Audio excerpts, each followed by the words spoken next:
Dagaalkii Ciraaq, dagaalkii saddexaad ee gacanka ama dagaalkii Ciraaq, qabsashadii Ciraaq waa magacyadii ugu badnaa ee noqday kuwii loogu magac daray duulaankii ciidamada isbahaysigu ay ku galeen gudaha dalkaasi Ciraaq. Sanadkii markii uu ahaa 2003, taasoo keentay in ciidamadii Maraykanku hoggaanka u hayay inay qabsadaan dalkaasi Ciraaq. Waxaana waqtigaasi Maraykanku taageero weyn ka helayay wadamada Ingiriiska, Australia iyo weliba kuwo kale oo ay isbahaysi ahaayeen. Intaanu Maraykanku iyo xulafadiisu qabsan amaba gelin gudaha dalkaasi Ciraaq, waxay caalamka ka dhaadhiciyeen isla markaana ka gadeen aragtida ay qabaan oo ahayd in lagu duulo dalka Ciraaq. Waxaana ay waqtigaasi ay ku doodayeen in Ciraaq ay haysato hubka waxgumaada ee nukliyeerka si dagaalkaasi ay u sharciyeeyaan. Ka hor inta uusan xukunka la wareegin George W. Bush, waxaa jiray xusuus qor ay siyaasiyiin caan ah oo reer Maraykan ah ay qoreen, taasoo sheegaysa in dib loo dhiso awoodaha gaashaandhigga dalkaasi Maraykanka, taasoo la qoray sanadii 2000 oo la macno ah sanad ka hor dhacdooyinkii Sebtembar 2001, kuwaasoo dhulka lagu dhigay taarihii mataanaha ahaa ee ganacsiga ee Twin Towerska. Qoraalkaasi ayaa la sheegay inuu ahaa mid looga hadlayay xal u helidda khilaafka Maraykanka iyo weliba Ciraaq u dhexeeyay, gaar ahaan madaxweynihii talada dalkaasi hayay Saddam Hussein Cabdilmajiid. Waxaana xusid mudan in madaxweyne Saddam uu isagu waqtigaasi si weyn uga soo horjeeday deganaanshaha Maraykanka ee mandaqadda gacanka. Waxaana taasi ay keentay in Maraykanku uu go'aansado inuu talada ka tuuro Saddam Hussein.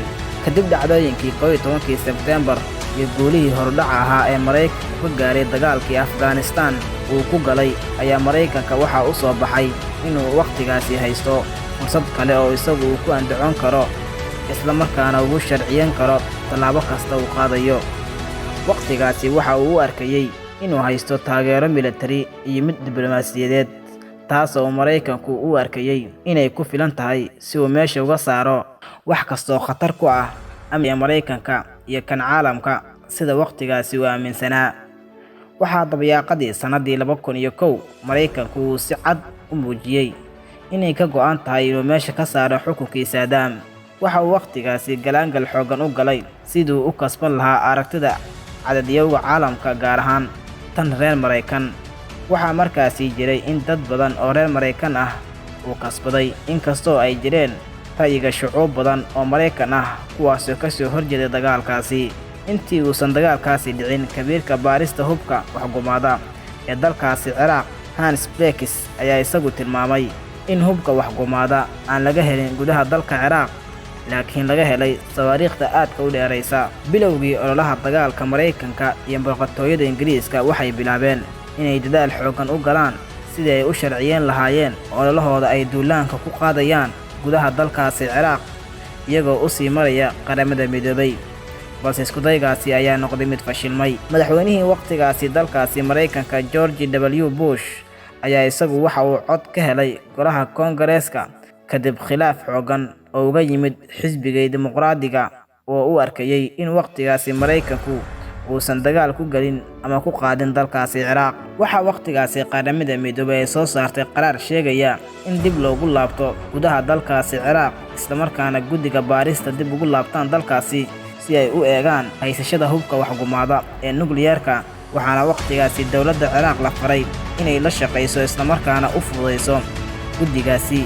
Haddii taasi ay ka dhagaadagtana tallaabo laga qaadi doono, isla markaana iyadoo ay ka mas'uul tahay natiijada ka dhalata. Saddam Hussein iyo wiilashiisa waa inay dalka gudihiisa ay uga baxaan 48 saacadood.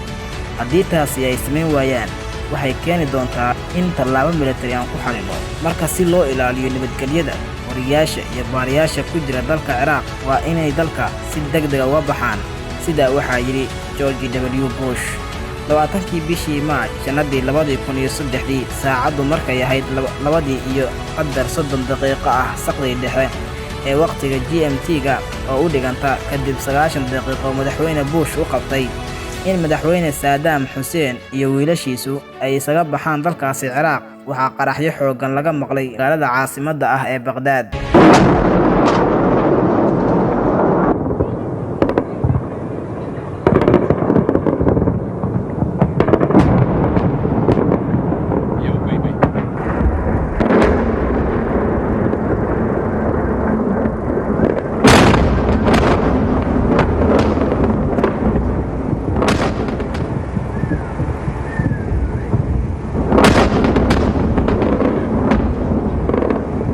45 daqiiqo kadib madaxweynihii dalkaasi Mareykanka George W. Bush ayaa isagu sheegay inuu amray garaacista dalka Ciraaq. Ciidamada militariga Mareykanka iyo kuwa isbahaysiga waxay bilaabeen howlgalkii hubka dhigista Ciraaq, xoreynta shacabka iyo ka hortagga iyo khatarta caalamka uga soo socota dhinaca dalka Ciraaq.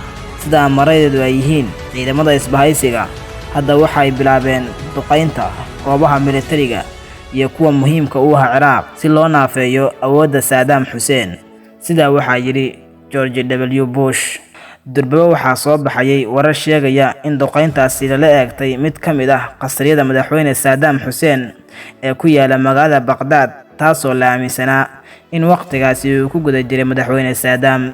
Madaxweynihii dalkaasi Saddam Hussein oo TV-ga dalkaasi khudbad ka jeedinayay ayaa waxa uu la dardaarmay shacabkiisa reer Ciraaq, isla markaana ku dhiirigeliyay ciidamadii dalkaasi Ciraaq. shacabweynaha sharafta leh. أيها الشعب العظيم، أيها النشام المجاهدون، رجال قواتنا المسلحة الباسلة، يا أبناء أمتنا المجيدة، مع صلاة الفجر لهذا اليوم. مجاهدين dalkan soo majeestayaasha ciidamada xoogga dalka Ciraaq iyo wiilasha ummadda sharafta leh, salaadii subaxee saakay 20kii bishii saddexaad 2003 Bushkii yara isaga iyo kuwa la midka ah waxay galeen dambiyadii ay la maaganaayeen dalka Ciraaq. Haddaba dagaalkaasi waxa uu ahaa mid marqur ah ka bilaabmay dhulka iyo hawada, waxaana ciidamada Mareykanku waqtigaasi rumaysnaayeen in marka ay jabiyaan ciidamada Ciraaq ay taageero xooggan ka helayaan shacabweynaha Ciraaq, sidaasna ay ku gaari karaan hadafkooda, isla markaana khasaaro aad u yaraan doono. Dabcan dagaalkaasi waxa uu ahaa mid xawli ku socday, waxaana waqtigaasi la sheegaa in ciidamada isbahaysigu iyadoo ay jiraan xisbiyo ay isbahaysi la lahaayeen dalkaasi Ciraaq, kuwaas oo ka mid ahaa xisbigii Kurdiga ahaa ee waqtigaasi hogaaminayay Jalaal Dalibani iyo weliba Mas'uud Barzani, halka ay jireen hogaamiye diimeedyo Shiicada ka tirsanaa oo dowladdaasi si weyn uga soo horjeeday. Iyadoo dagaalkaasi si xawli ah ku sii socdo muddo ku aadan 3 isbuuc, waxaa dhacday dowladdii dalkaasi Ciraaq, iyadoo laga cabsi qabo inay dhacdo si la mid ah tii dhacday dagaalkii gacanka ama Khaliijka oo lagu gubay goobihii naaftada. Waxaa ciidamada Ingiriisku isku fidiyeen goobihii naaftada hodanka ku ahaa, gaar ahaan Numela, Qasad iyo Faw, waxaana waqtigaasi ciidamada Ingiriisku si weyn u caawinayay ciidamada Australia. Ciidamadii Mareykanka ayaa iyaguna waxay ka soo gudbeen magaalooyin badan oo ka mid ah dalkaasi Ciraaq 27 bishii Maarso sanadii 2003, toddobaad kadib bilowgii dagaalkii Ciraaq. Ciidamadii Mareykanka ayaa horumar waxay ka sameeyeen dagaalkii ay kula jireen ciidamada dalkaasi Ciraaq. Intaasi kadib ciidamadii isbahaysiga oo uu hormuudka u ahaa Mareykanku ayaa iska caabin xooggan kala kulmay Ciraaqiyiinta, kuwaasoo dagaallo xooggan kula galay deegaano ay ka mid yihiin Kifil, Najaf, Kuufa iyo meelo kale oo ka mid ah dalkaasi Ciraaq. Ciidamada Ingiriiska ayaa iyaguna waxaa la sheegay in khasaare ba'an ay kala kulmeen dagaalka Ciraaq, waxaana dagaaladaasi lagu tilmaamaa inuu ahaa kuwii ugu kululaa ciidamada Ingiriisku ay galaan tan iyo dagaalkii labaad ee dunida, sida baaris la sameeyay lagu ogaaday.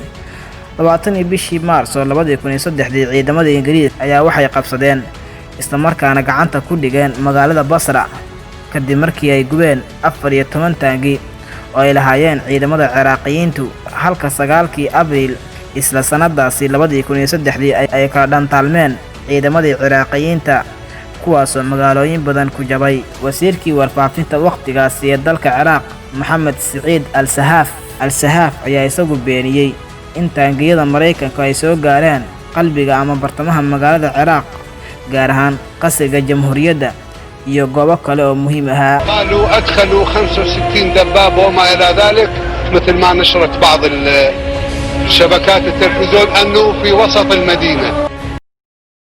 waxay dhaheen 65 taangi ayaa soo galay bartamaha magaalada, sida ay baahiyeen telefishinada qaar. waxaan leenahay arrintaasi waa waxba kama jiraan.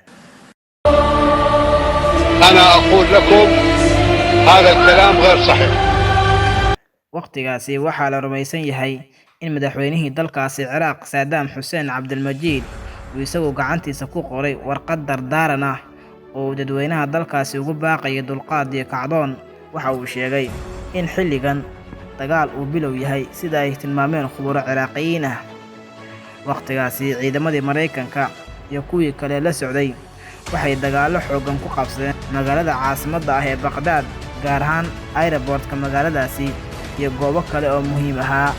9kii Abriil ciidamada Mareykanka ayaa waqtigaasi iyagu sheegay inay gacanta ku dhigeen inta badan magaalooyinka dalkaasi Ciraaq. Waxay warbaahintu soo bandhigaysay dadweyne fara badan oo iyagu isugu soo ururay saaxadda Firdaws ee magaalada caasimadda ah ee Baghdad kasoo horjeedka hodheelka Sheraton, waxaana dadkaasi iyagu ay ahaayeen kuwa u sacabtumayay ciidamada Mariniska Mareykanka, kuwaasoo inta calanka Mareykanka wejiga kaga duubeen taalada madaxweyne Saddam Hussein dhulka soo dhigayay, halka dadweynihii reer Ciraaq ayaguna dhankooda ka garaacayaan qofba meesha uu taalada ka gaaray. Fiditaankii taalada Saddam Hussein weliba saaxadda Firdaws waxay ahayd fariin cad oo caalamka ku socotay, taasoo ku aadanayd in Ciraaq ay gacanta u gashay ciidamadii uu Mareykanku hogaaminayay. Waxaa xusid mudan isla maalintaasi warbaahinta qaar ay soo bandhigtay Saddam Hussein oo goob fagaaro ah oo ku taala deegaanka Caadamiya uu kula damaashaadayay qaar ka mid ah dadweynaha dalkaasi Ciraaq, taas oo dad badan ay xasuus badan ku reebtay. Waxaana maalintaasi la sheegaa inay ahayd maalmihii ugu dambeeyay ee xasuusta u galay taariikhda intii uu talada hayay madaxweyne Saddam Hussein Cabdilmajiid. Qabashadii magaalada Baghdad ee ciidamada Mareykanka maalinkii xigay waxay la wareegeen magaalada Kirkuk, halka 15kii Abriil iyagu ay galeen magaalada Tikrit. Isla maalmahaasi dalka Ciraaq waxa uu galay jawi aad u xanuun badan. Waxaa bilowday dil, boob, dhac iyo weliba biliiliqo, iyadoo ay xusid mudan tahay in dhacdooyinkaasi shaashadaha caalamka si toosa u soo bandhigeen. Waxaana ciidamada Mareykanku ay ahaayeen kuwo amnigooda ku koobay wasaaradda arrimaha gudaha iyo weliba bataroolka keliya, halka xarumihii mukhaabaraadka, bangiyada, isbitaallada iyo goobaha kale ee muhiimka ah iyagu noqdeen kuwa dayacan oo markaasi boob baahsan loo geystay. Meelaha xatooyada iyo boobka baahsan loo geystay islamarkaana xanuunka ku reebtay dadweynaha reer Ciraaq iyo kuwa kale ee caalamka ah ayaa waxay ahayd biliiliqadii loo geystay xaruntii madxafka qaranka.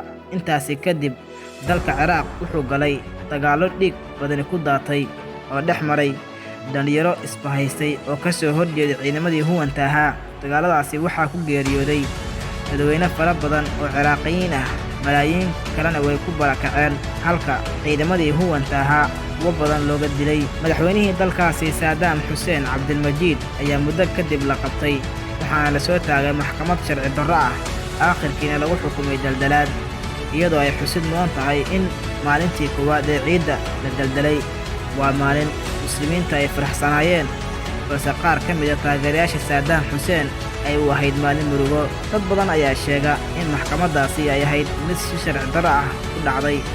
Intaasi kadib Ciraaq waxay gashay maalmo kale oo murugo leh, waxaana ka dhacay isqabqabsi hoseeya dhinaca madaahibta. Waxaa xusid mudan in dalka loo dhisay dowlado kala duwan, balse aan lagu najixin. Ilaa hadda waxaa ka socda dhibaatooyin badan. Si aad u hesho xogo iyo macluumaad badan oo ku xiiso geliya, hadda booqo oo subscribe leh channelkeena Iliska Dunida oo ka mid noqo boqolaalka qof ee ku xiran channelkeena, nagulana soo biir caalamkan cusub oo aad ka faa'iidi doontid xogo iyo macluumaad ka yaabiya.